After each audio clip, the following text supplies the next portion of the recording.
आप उस आइडियोलॉजी की नहीं हो जहाँ पे लोग डिबेट करते हैं ना कि गांधी जी ने ऐसा किया, गांधी जी ने ऐसा किया। कहाँ कौन से प्रस्ताव में गांधी ने लाया? देश का विभाजन हुआ, CR फॉर्मूला, चक्रवर्ती राजगोपालाचारी लास्ट में थे, सरदार पटेल ने भी सहमति उस समय थी, जवाहरलाल नेहरू की भी सहमति थी, सबकी थी। कारण क्या था? जिन्ना था। सिंपल सा कारण उसका जिन्ना था। जब जिन्ना को लग गया और 1945 में शिमला सम्मेलन हुआ, उसमें जिन्ना की बात ही नहीं मानी गई 1945 में, और वहाँ कांग्रेस में बोला गया तो इसने मोहम्मद अबुल कलाम आज़ाद गए वहाँ पे। तो 1945 में शिमला सम्मेलन में जिन्ना को लग गया कि ये लोग ना आज़ादी देने वाले हैं ना देश का विभाजन करने वाले हैं, ये लोग बस आज़ादी दे के चले जाएंगे। तो जिन्ना ने उसके एक साल बाद 16 अगस्त 1946 को ओपन बोला था, डायरेक्ट एक्शन प्लान, दंगा फैला दिया, हर घर में दंगा, हर शहर में होने लगा, हर शहर में होने लगा। जिन्ना को मारो, खत्म कहानी। ये सिंपल सी बात बताते हैं, जिन्ना को मार देते तो कौन इंसान आता आज़ादी की मांग करने के लिए? कौन था? कोई नहीं। जिन्ना को पूछता कौन है? विप्रो कंपनी के मालिक है ना अजीम प्रेम जी, विप्रो उन्हीं की है।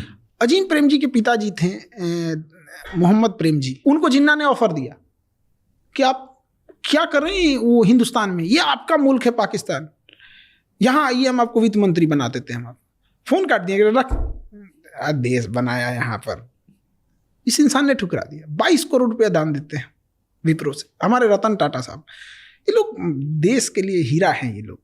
तो अलग टाइप का था। जिन्ना नहीं रहता तो विभाजन कभी नहीं होता। अच्छा, उसके बाद भी वो लोग क्या कर रहे थे जो विभाजन को स्वीकार कर लिए? बाकी लोग, इसका मतलब आप ये मानते हैं कि वो 80 साल का बूढ़ा जो चल नहीं सकता था, जिसको 2 इंसान उठा के ले जाते थे, उसमें इतनी ताकत थी और आपके नौजवानों में कोई ताकत नहीं थी। दोनों बात आप एक साथ नहीं बोल सकते। तो आप इसको एक्सेप्ट कीजिए। एक और आप कहते हैं कि सारे नेता का योगदान है, एक और कहते हैं यही अकेले सब कुछ कर दिया।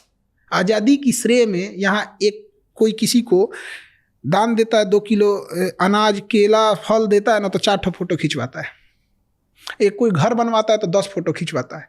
इंडिया मैच जीत जाती है तो लोग फोटो खिंचवाने के लिए लाइन लग जाती है। देश जब आज़ाद हुआ ना, तो सारे लोग जश्न मनाने दिल्ली में थे। गांधी उस समय नोआखली में एक दंगे को कंट्रोल करने वाले थे, और तब लॉर्ड माउंटबेटन ने देखा ना, कहा कि दंगा कंट्रोल नहीं हो सकता है। तब गांधी जी पहुंचे, दंगा कंट्रोल कर दिया। तो लॉर्ड माउंटबेटन ने कहा वो एक अकेला आर्मी है, वो 1 मैन आर्मी। क्या बात कर सकते हैं उसको, गांधी को। और ये गांधी को गाली दे सकते हैं लोग ना, इसीलिए कि देश गांधी का है। ये देश गांधी का है, वरना पाकिस्तान में रह के जिन्ना को गाली देंगे, मार देता सब। वो बोल भी पा रहे हैं। और हमको एक चीज बड़ा अब सत्य लगता है, उस समय नहीं लगता था। आइंस्टीन ने कहा था कि आने वाले 100-200 सालों में कोई बिलीव भी नहीं करेगा कि ऐसे हाड़ मांस का शरीर वाला इंसान भी भारत में था। उसको पहले से आभास था आइंस्टीन को कि लोगों की मेंटेलिटी। अभी तो 100 साल भी नहीं बीता, लोग गालियां देना चालू कर दिए। गांधी जी का फोटो नोट पे क्यों है? Why do you think? मतलब हर देश में जो फोटो होती है वो एक ऐसे इंसान की होती है जो एक लंबे समय तक देश को नेतृत्व संभाला हो, एक मुश्किल दौर में, लंबे समय तक। कई बार आप देखिएगा ना, मैच में कोई ऐसा इंसान मैच जिताता है ना, ज्यादा रन नहीं मारा है, लेकिन मुश्किल दौर पे विकेट को बचा के रखा था। तो गांधी वही खिलाड़ी था, मुश्किल दौर में बचा के रखा था। वर्ल्ड वॉर 1 के बाद उन्होंने जो संभाला यहाँ पे। और गांधी रहता तो मुस्लिम लीग बना ही नहीं रहता। 1906 में ये क्या कर रहे थे? 1916 में जब कांग्रेस और मुस्लिम लीग के बीच लखनऊ में समझौता हुआ, तो सरदार पर ये बाल गंगाधर तिलक जी थे वहाँ पे, उनके उपस्थिति में समझौता हुआ। वहाँ पे एनी बेसेंट थी लखनऊ समझौता में। होने ही नहीं देना चाहिए था उसी समय। अब जड़ मसल के खत्म कर देते। मुस्लिम लीग बनता ही नहीं तो मांगता कौन? जिन्ना। अपने पैरेलल एक संगठन बना दिया। 1909 में मुसलमानों के लिए अलग निर्वाचन क्षेत्र घोषित कर दिए। कौन पागल था उस समय? उसको नहीं पता था कि आप एक एरिया अलग दे रहे हैं, कल को वो देश बना लेगा।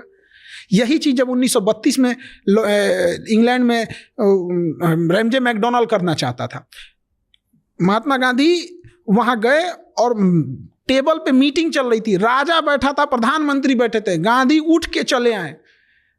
और जब यहाँ आए तो लोगों ने पूछा कि क्या आए हैं, तो उन्होंने कहा कि मैं खाली हाथ आया हूं, लेकिन देश के इज्जत पे बट्टा लगने नहीं दिया हूं। और 1909 में जब पृथक निर्वाचन दिया जा रहा था, तो उस समय कौन गुनहगार था? खैर, जो न गांधी को जान रहा है, न नेशनल फ्रीडम स्ट्रगल पढ़ा नहीं, वो भाषण देगा तो उसको क्या सुन सकते हैं। और सवाल उठाने वाले बहुत लोग हैं बिना पढ़े लिखे।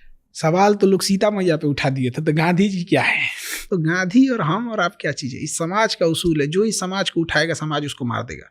चाहे महात्मा बुद्ध को जहर देना हुआ हो, चाहे अब्राहम लिंकन को मारना हुआ, चाहे सुकरात को हो, चाहे ईसा मसीह को सूली पे चढ़ाना हो, या फिर इमाम हुसैन का कत्ल करना हो, या फिर गांधी को गोली मारना हो, या सीता मैया को अग्नि परीक्षा पे बैठाना हो, ये समाज उसी को उंगली उठाता है जो इसे सहता है।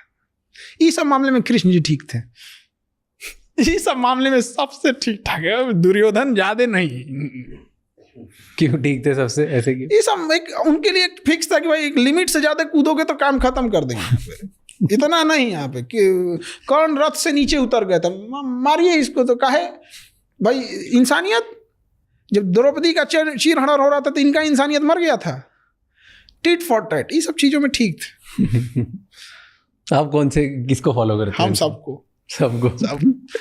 यहाँ एक इंसान जिस मोहल्ले में रहता है सबसे संपर्क बना के रखता है। वो पुलिस वाला है, पोस्ट ऑफिस में टीचर हैं, ये IAS है, एक जज हैं, और संपर्क बना के रखता है, बड़ा खुश होता है।